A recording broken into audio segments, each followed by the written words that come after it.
the way she first brought it up was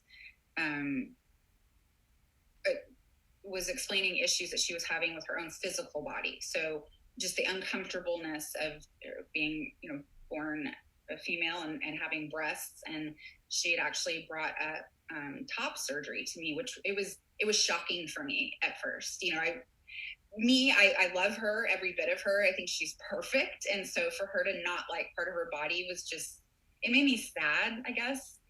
And so I would say that my immediate reaction to her starting to have this conversation wasn't the most positive. I was kind of taken aback and upset by it, just because I hated the idea that she didn't love part of herself.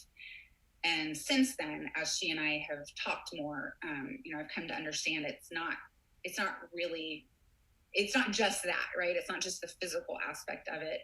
And I've read more, and there was a WNBA player who recently had her breasts removed, and she was just talking about how at her age, like, she finally feels like herself, like she's comfortable in her body for the first time in her life. And it was that when I read that article about her was really eye-opening to me, because I was just like, okay, this is exactly what Avery was saying to me,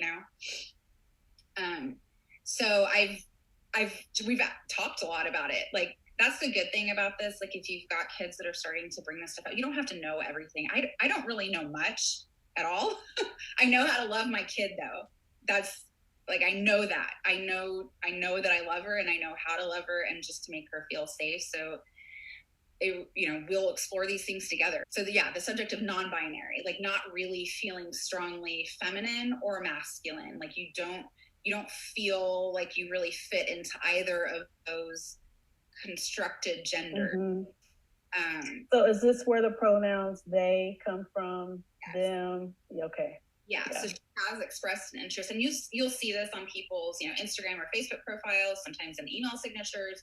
They'll list their pronouns: she, her, they, them. Where I get confused is when there's a they, them, and she, her, and that's where she's had to help me, because I'm like, okay, I don't understand. Like, how can you want to use? Is that the fluid part? Yes. So then into, all right, well, they don't really feel strongly, one gender or the other. But, at times they do, they are more feminine presenting.